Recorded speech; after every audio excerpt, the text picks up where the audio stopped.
I understand that. Mr. Harris, how old are you, sir? I'm 50. And how long have you been in prison? Here in Angola, all together. Altogether, about 30 years, is that about right? Since 92, February of 92. Okay, so 30 years you've been in prison. How far did you go in school, Mr. Harris? I think it was 6th or 7th grade. Have you tried to get your GED or worked on any educational things while you've been in prison? I've been going to school, and my GED, by me being a slow learner, and when I was on the street, they were saying that I wasn't acquired for a GED because of my learning. Okay. Have you ever been on any kind of medication? Well, not when I was on the street, I wasn't, but the medication that I'm on now is for I got high cholesterol and I really can't name all of them. Okay, that's all right. Have you ever had a mental health evaluation? Have they ever given you any medication maybe to help you concentrate, focus on things? Have they given you any kind of medication like that that would help you sort of keep your focus on things? No, sir.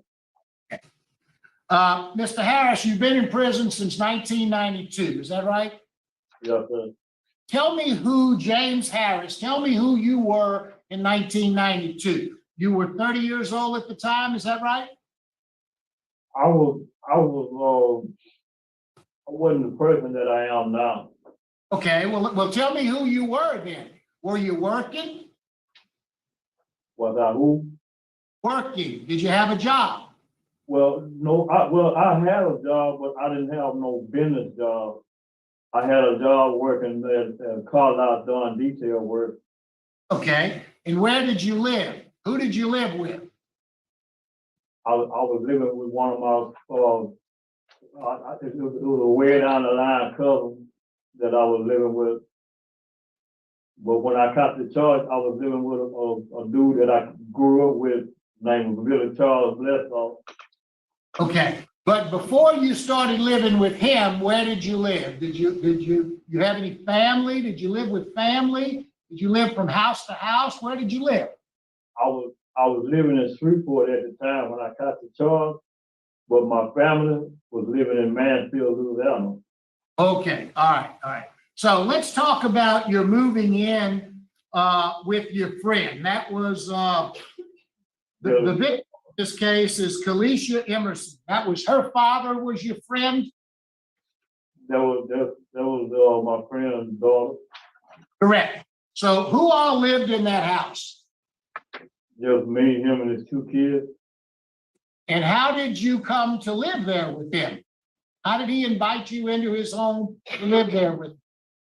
Well, we grew up together. We was like brothers, and during the time that I was living with him, I wasn't. Well, when I caught this charge, I wasn't staying there with him. I was at my cousin's house that I was living with, and he came by. When he came by, he asked me to.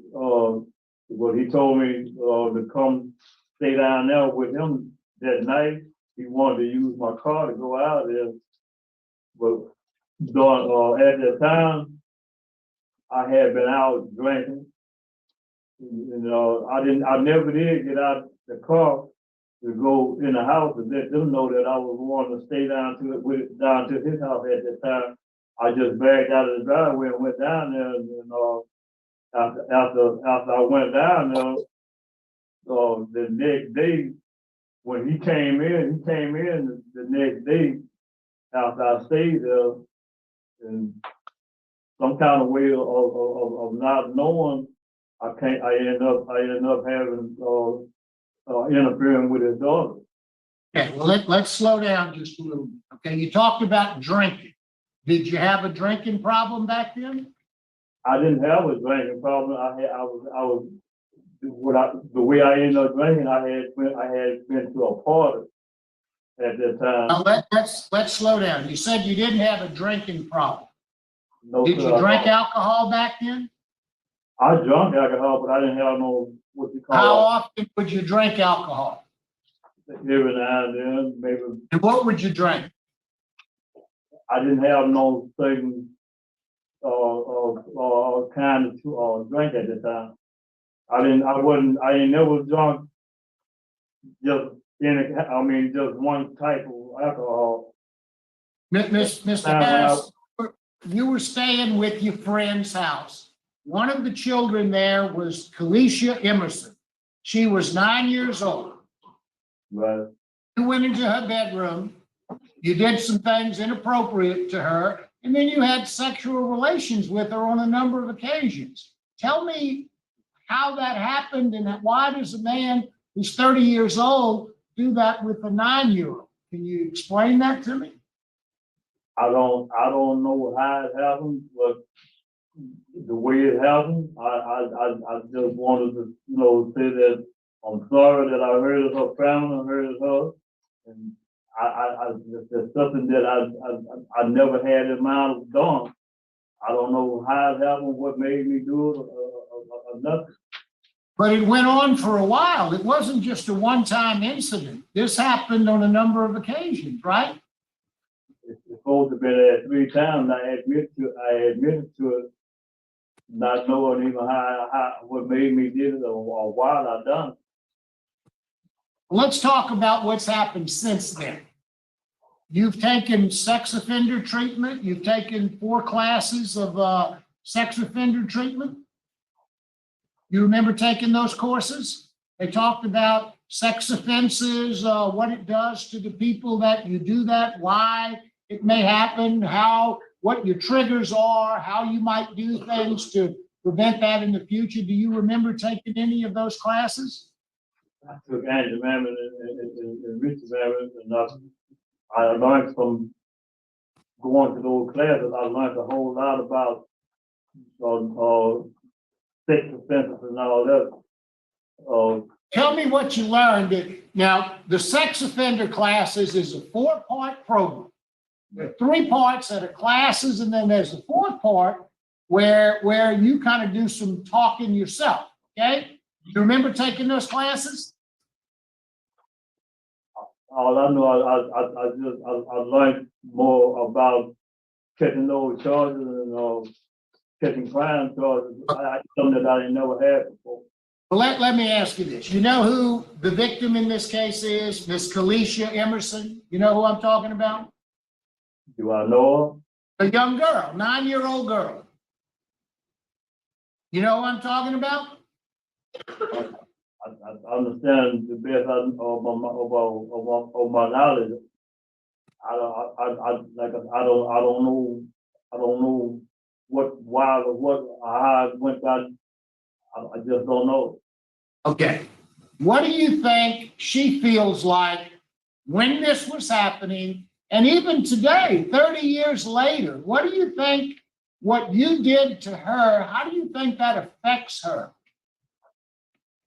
I really wouldn't know. I mean, I know it hurt her, and I'm sorry that I did it, and I just look for forgiveness. Are you being treated right now by the mental health department there at the prison? I don't know if I have a mental health problem. I mean, Are you going to a counselor or a psychiatrist or a doctor to talk to them about certain things? Are you on any kind of medication No, sir, no. other than for your cholesterol? I don't know if I even needed a medication for my problem or not. I ain't never been through nothing like this before. Did you explain to me why what you did was wrong? Well, I feel like we all deserve a chance. I agree. I agree. People deserve second chances. I do agree with that. But my question to you is, What is it that you think you did wrong? Why is what you did wrong? All I know is it hurt me and it hurt a lot of people, and I'm sorry that I did it.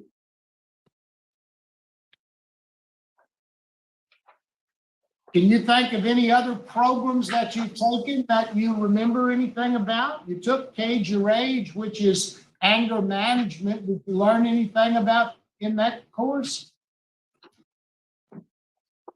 I learned a lot from it. When you were in those classes, Mr. Harris, was there someone with you that would help you understand what was going on? Or did you just sit in a classroom like everybody else and just try to listen to them and try to figure out what's going on your own? Well, I learned from the ones that was over the class that was telling us about, telling us about how, I can't pronounce the word, right? But it's the one that was over the class, over the Richard Mammal was, and the video that we was looking at was telling us about, you know, they was showing us how those charges was being operated, and you know, it was how wrong it was, the one that was catching them from charges and everything. But Mr. Harris, I noted while in looking at some of your certificates, you had at least 2 or 3 Student of the Month awards, like you were a good student. Do you remember getting those awards? I think that I got those awards in 98 or 97 when I was in class back at Camp Peak. Okay, do you remember getting those awards? You remember why you got those awards? Did you do well in that class or what? I got those awards by rehabilitating myself and understanding the lesson that I was going through. Warden, what can you tell us about Mr. Harris? Sir? I can tell you that he had some past mental health history. When in 1993, he was on suicide watch. Other than that, he did complete sex offender, all 4 phases he completed. And that's it. Now, Do we know the last time he was evaluated? Because I noticed in the report, it seems to suggest he has no mental health issues. exactly. I'm That's not why so sure it's accurate, but do we know when the last time he was evaluated? I guess the last time was in 1993.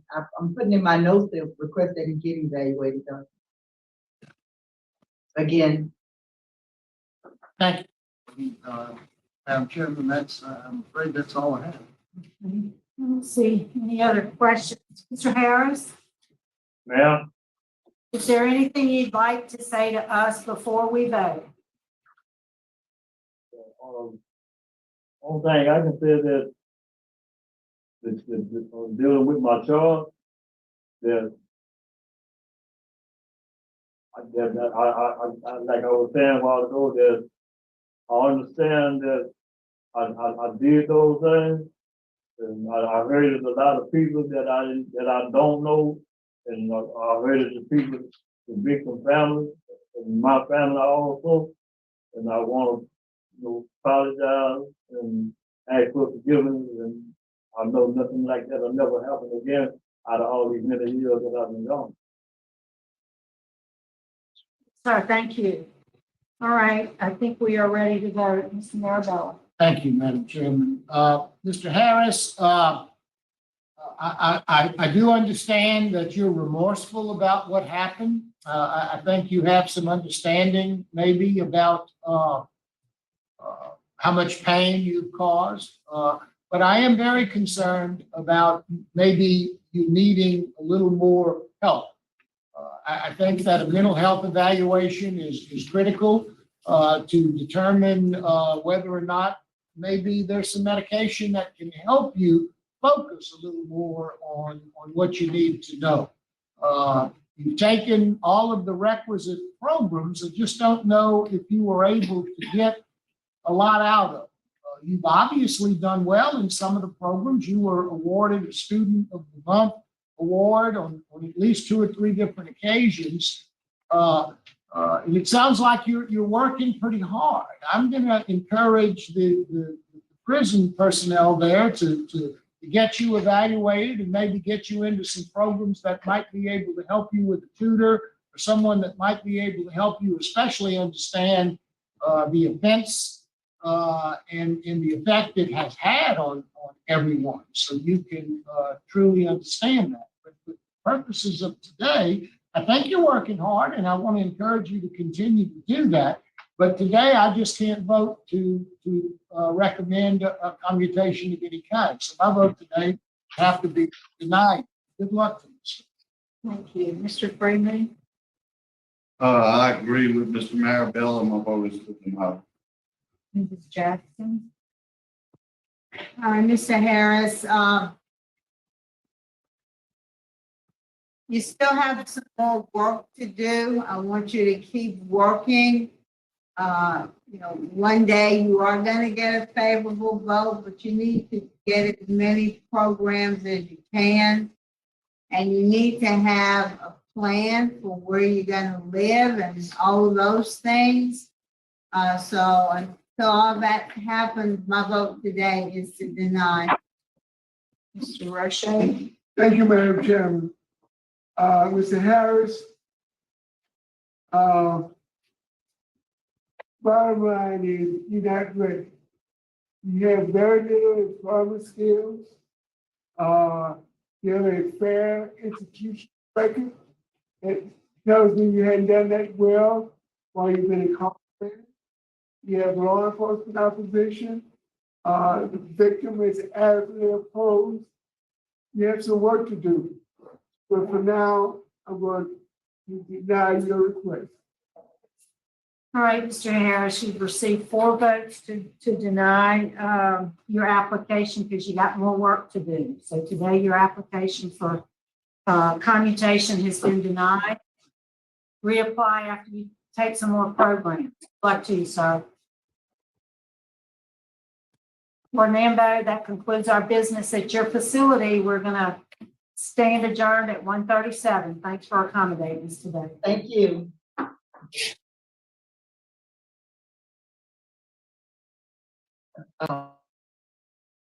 Okay, so we're going to unpack that. He's given a life sentence. He's 60 years old at the time of this hearing. It was a year ago. He's 61 now. He's been locked up since 1992. And hey, it's interesting that in the 90s they gave a life sentence. We have seen so many hearings really for the same type of offenses where they get just a handful of years. So it's just interesting how you have 2 sides of the coin. But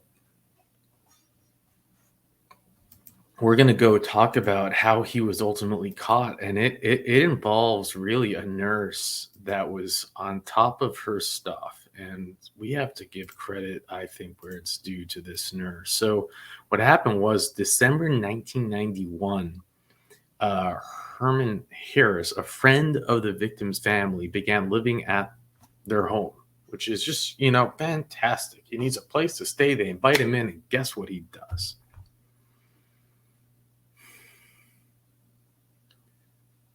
Shortly thereafter, the 9-year-old victim began experimenting itchiness and burning upon, urination. So they brought her to the LSU Medical Center.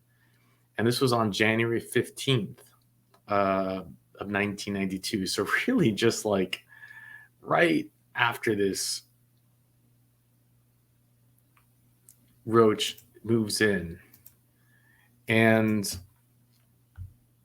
I know some of you prefer when I zoom up. And she was examined, this 9-year-old was examined by a doctor. And you know what the doctor did? Doctor just said, I don't see anything. Here's a sulfur based, narcotic, and off you go. Didn't, the doctor didn't, and I don't know about you, but many of us have really terrible doctor experiences. And it's I think always just so important to be on the idea that doctors don't always know, and if you know something's wrong, you got to stick to that and get a second opinion. I'm just saying about personal life lessons that I've learned about doctors. But anyways, the victim returned to LSU Medical Center though on February 10th, now see, they had a little bit of a typo I got here. Here it said 91 of December and then 91 of January. So this was supposed to say 92 of January. So then February 10th of 1990. So really just a couple, not that long after, they're like, wait a minute, this medicine's not working. So they went back to the hospital, and this time it was a nurse, a pediatric nurse practitioner who performed the examination and then kind of knew something was up. And she determined that the child was being abused in a sexual nature. So Nurse Fernandez immediately informed Dr. Turnage, who then performed a second examination and reached the same conclusion. So let me give you a round of applause, Nurse Fernandez. Nurse Fernandez then alerted Jean Moffett of Cato Parish Child Protection Agency, right?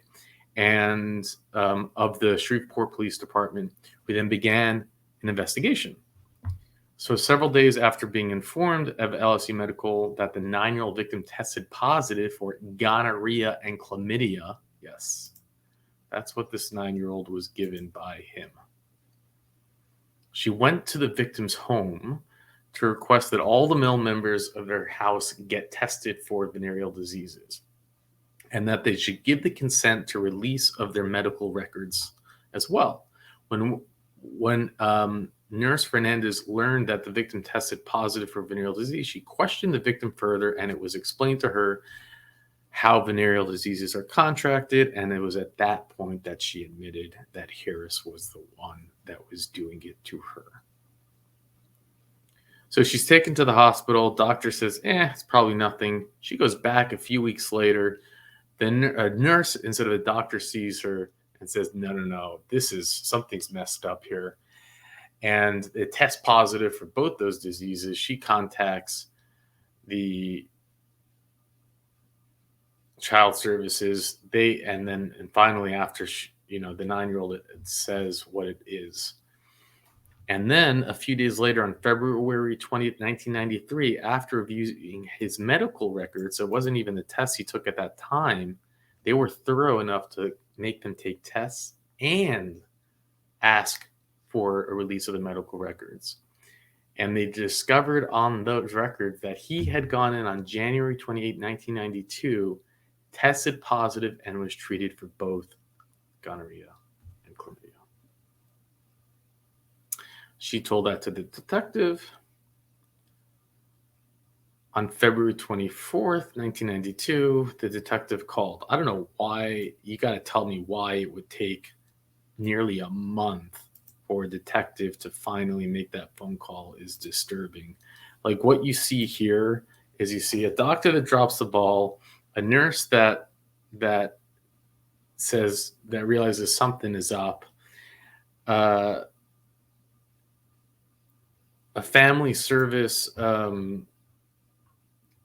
want to give her the proper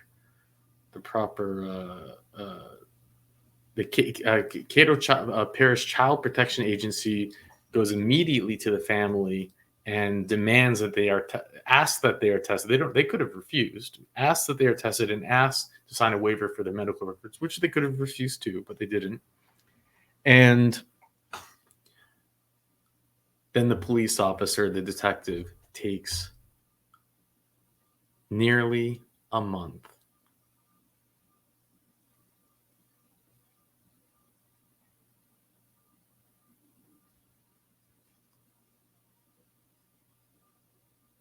Yeah, she told on January 28th, Miss Moffat then relayed the information to Detective Smith on February 24th. I mean, I assume that she told the detective on January 28th and didn't wait a month. It just says that on February 24th, 1992, the Detective Smith Harris, he phoned Smith Harris.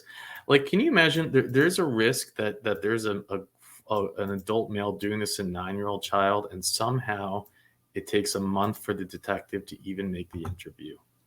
That is messed up.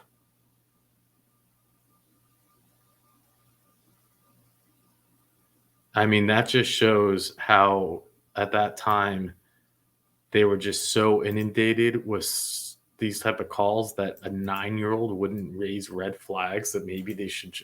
It's just, you just can't, like, you just want to say, how is that possible? I would like to think that this day and age that would not happen, that a call would be made immediately. And but I don't know. I mean, I like to assume that it would. It's a different time, also with the computers, and you can keep track. It's not just like a letter being placed on his desk, and who knows, maybe he just didn't open it. He didn't even know that it existed. But and then he gave a statement. He admitted it that he had intercourse with her on at least 3 occasions. That's what he admitted to, and that's what they got him on for 3 counts. And they got him. And he did a.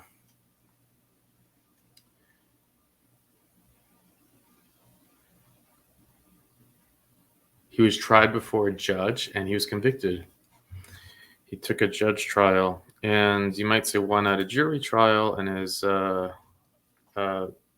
in Louisiana at the time, you didn't need a unanimous jury. So it is possible that because you didn't need a unanimous jury, people were even more nervous because you didn't need one juror to say you were innocent. You needed, I don't know what the exact number was, how many they decided. Was it, you needed, I think you could have even up to 2 jurors contradict the other jurors and still be found guilty and not have a mistrial. That law has changed, but and now we have people, some inmates who were sentenced under those guidelines, filing for a chance at a rehearing.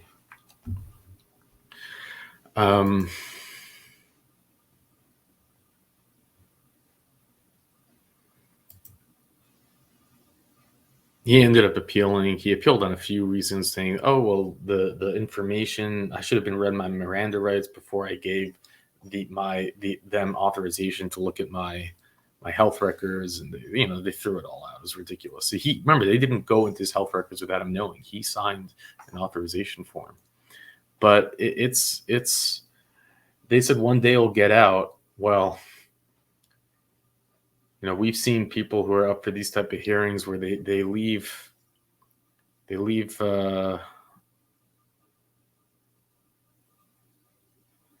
at a much older age. He's not doing well, but he still is young.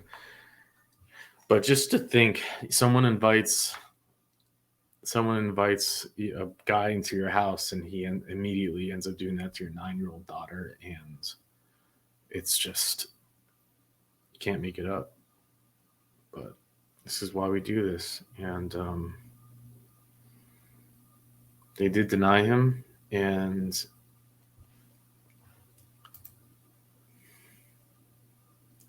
if he does have another hearing, we'll show it here, but his records say he's still locked up in Angola. Anyways, with that, I'll let you go.